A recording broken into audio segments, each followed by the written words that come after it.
કેરા ગામમાં ચાલી રહેલા 5 દિવસના યજ્ઞમાં કરાયું રાસોત્સવનું આયોજન।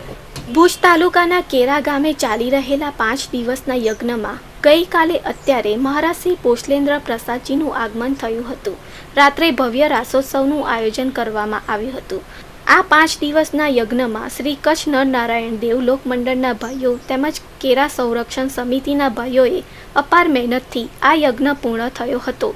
તો સાંભળીએ કોઠારી શાસ્ત્રી સ્વામી નારાયણ મુનિજીના શબ્દોમાં। મારું નામ શાસ્ત્રી સ્વામી નારાયણ મુનિદાસજી। હાલ ઘડી અત્યારે હું ભુજ મંદિરની અંદર કોઠારીની સેવા બજાવું છું।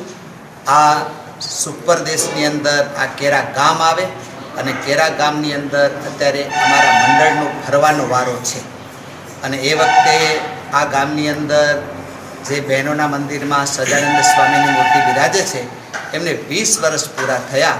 તો 20 વર્ષ પૂરા થયાનો ઉત્સવ ઉજવવાની વાત ચાલતી હતી ત્યારે ગામ કેરાના ધનજીભાઈ કુંવરજી હર્ષિયાણી, એમના સુપુત્ર શામજીભાઈ, એમના પૌત્ર જીતેન કુમાર, આ બધા પરિવારોના મનમાં એમ થયું કે આ ઉત્સવ અમે ઉજવીએ અને એ મને 1.5-2 વર્ષ પહેલાં વાત કરી રાખી કે અમારે ઉત્સવ ઉજવવાનો છે અને તમારા મંડળનો વારો છે તો એની અંદર મારે લાભ લેવો છે।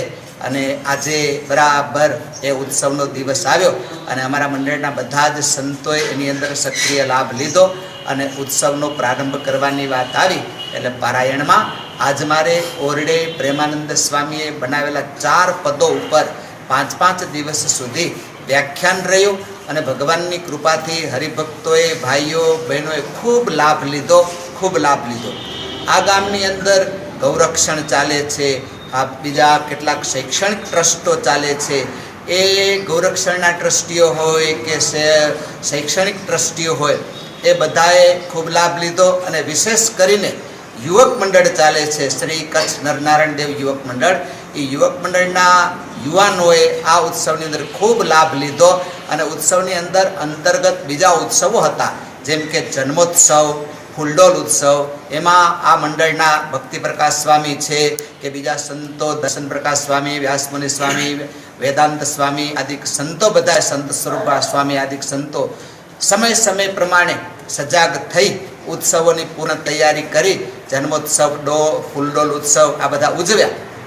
સાથે સાથે સંગીતકાર સંતો નિર્ભય સ્વામી, કપિલ સ્વામી એમણે સંગીતમાં ખૂબ સાથ આપ્યો અને સંગીત સંમેલન ગોઠવ્યું હતું। એ રાત્રિ કાર્યક્રમની અંદર પણ ખૂબ લાભ આપ્યો અને માંડવીથી સંસ્કારધામના વિદ્યાર્થીઓ નાઇટ પ્રોગ્રામ કર્યો, એમાં પણ હરિભક્તો ખૂબ રાજી થયા। એ વખતે પણ ત્યાંના સંચાલક શાસ્ત્રી સ્વામી અક્ષરપ્રકાશ સ્વામી, વેદપ્રકાશ સ્વામી આદિક સંતો રહ્યા અને આ ગામની અંદર રહી આ ઉત્સવને ખૂબ આનંદથી ઉજવાયો।